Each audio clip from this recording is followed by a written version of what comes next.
Maninasa, bilinake o. Maninasa.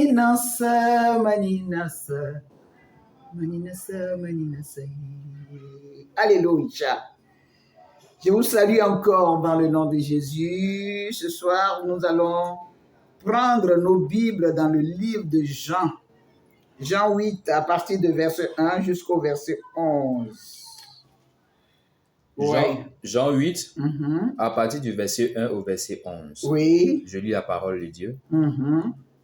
Jésus se rendit à la montagne des Oliviers. Alléluia. Mais dès le matin, il alla de nouveau dans le temple et tout le peuple vint à lui. Oui. S'étant assis, il les enseignait. Alors les scribes et les pharisiens amenèrent une femme surprise en adultère. Et la plaçant au milieu du peuple, ils dirent à Jésus, « Maître, cette femme a été surprise en flagrant délit d'adultère. Moïse, dans la loi, nous a ordonné de lapider de telles femmes. Toi donc, que dis-tu » Verset 6. Il disait cela pour l'éprouver, afin de pouvoir l'accuser. Mais Jésus, s'étant baissé, écrivait avec le doigt sur la terre. Alléluia. Verset 7. Oui. Comme il continuait à l'interroger, Oui. il se releva et leur dit, « Que celui de vous qui est sans péché jette le premier la pierre contre elle. » Contre elle. Verset 8. Oui. Et s'étant de nouveau baissé, il écrivait sur la terre. Oui. Verset 9. Quand ils entendirent cela, Oui. accusés par leur conscience, Oui. ils se retiraient un à un. Oui. Depuis les plus âgés jusqu'au dernier. Jusqu'au dernier. Et Jésus resta seul avec la femme qui était là au milieu. Jésus. Verset 10.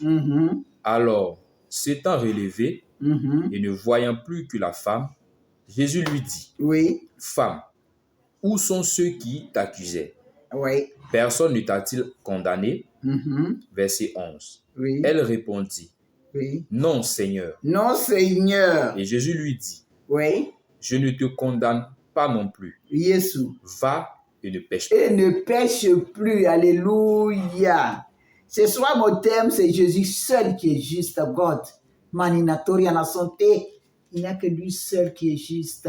Personne n'est juste au-devant de lui. Alléluia. Alléluia. Un être humain ne pourra jamais dire, moi je n'ai jamais péché, parce que tu ne sais même pas ce qui sort de ta bouche.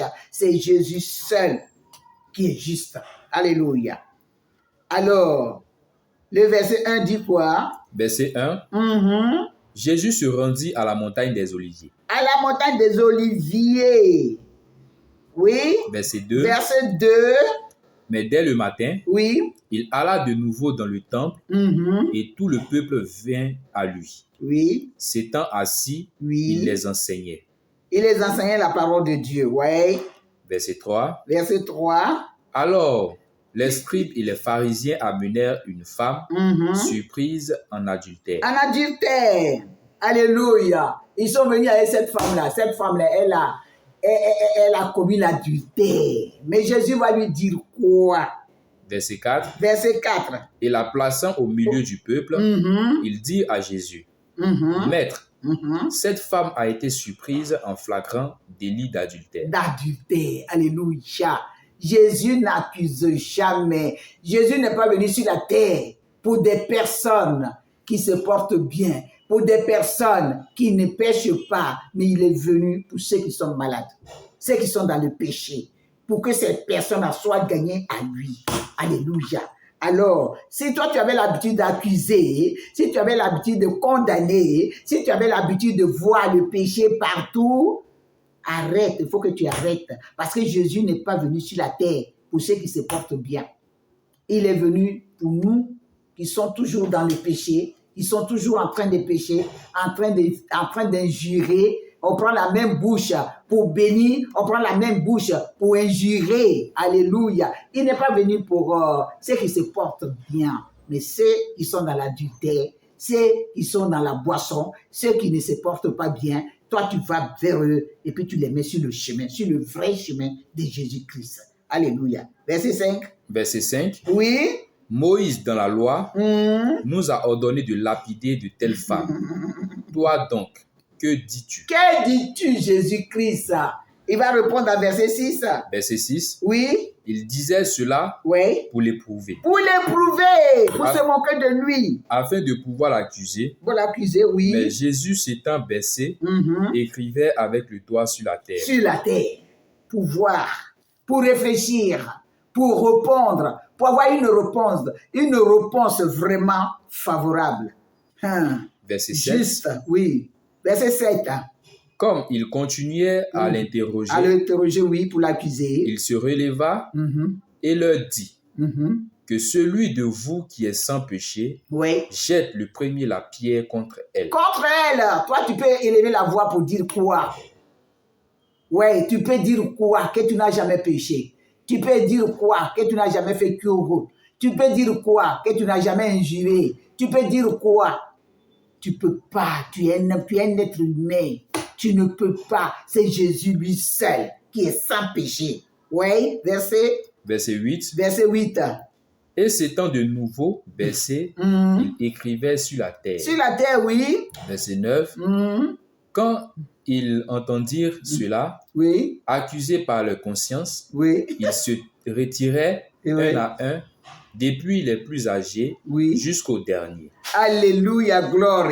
Et Jésus resta seul avec la femme qui était là au milieu. Alléluia. Ils ont commencé à fuir. Ils ont commencé à avoir peur. Qu'est-ce qu'on a affaire à qui? C'est lui-là même, c'est qui? Nous, on ne sait pas. Alléluia. Parce que c'est qu'on voit, on est excité. On voit déjà quelqu'un qui est en train de boire, en train de commettre l'adultère. On est déjà excité. Va doucement. Parle-lui doucement, avec amour, avec la compassion. Alléluia. Quand tu vas lui parler avec amour, il va comprendre. C'est pas le fait de l'insulter, c'est pas le fait de le critiquer. Et regardez, il dit qu'il est chrétien, regardez son comportement. Arrête ça. Dieu n'est pas venu, Jésus-Christ n'est pas venu pour ça. Il est venu pour ceux qui sont malades. Oui. Verset 10. Alors s'étant relevé, ne voyant plus que la femme. Que la femme qui était là, qui t'accusait. Jésus lui dit, Jésus, femme, où sont ceux qui t'accusaient? Où sont ceux qui t'accusaient? Personne ne t'a-t-il condamné? Jésus. Verset 11. Elle répondit, non, Seigneur. Non, Seigneur. Et Jésus lui dit, je ne te condamne pas non plus. Va et ne pêche plus. Ne pêche plus. Jésus n'a jamais condamné quelqu'un. Jésus, quand il te voit que tu es dans le péché, tu te vois que tu es dans la drogue, il te voit que tu es dans l'adultère, il t'appelle. Parce que c'est un esprit qui te fatigue. C'est parce que c'est un esprit qui veut t'égarer. Parce que c'est un esprit qui veut t'éloigner de Jésus, de vrai chemin. Alors, il te donne des conseils. Il te console. S'il a l'argent, il te donne. S'il a la nourriture, il va te donner à manger. Alors, il faut toujours manifester l'amour. Quand tu manifestes l'amour pour celui qui est dans le péché, quand tu manifestes l'amour pour celui qui est dans la détresse, quand tu manifestes l'amour, ça l'oblige à s'accrocher à Jésus-Christ. Parce que Jésus-Christ, il est amour. Alléluia.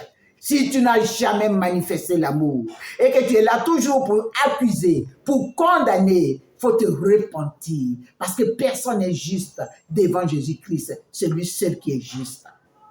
Ce soir, tu dois te repentir. Papa, j'ai toujours condamné les autres. Je pense que c'est moi qui suis juste, alors que je ne suis même pas juste. Alors, repens-toi. Et si quelqu'un est dans le péché, il faut t'approcher de la personne. Il faut savoir lui parler. Il faut savoir manifester l'amour envers lui. Même si c'est un enfant qui est dans la drogue. Parce que tu ne sais pas, c'est un esprit qui veut le garer. Alors, toi, approche-toi de la personne et aie la compassion. Parce que Jésus-Christ avait la compassion de quelqu'un qui était dans la détresse. Si tu n'as jamais manifesté l'amour, ce soir, répands-toi et demandez à Dieu que tu aies la compassion de ceux-là même qui sont dans le péché. Que ceux-là même qui ne veulent même pas, c'est-à-dire le péché ne veut même pas les lâcher, commence à prier pour ces personnes. Alléluia. Commence à prier, te mettre à la place de ces personnes. et puis que tu aies la compassion. Oh Seigneur, je te rends toute la gloire. Je te rends toute la gloire pour ceux qui n'ont jamais eu la compassion de ceux qui sont dans le péché, ceux qui sont dans l'adultère.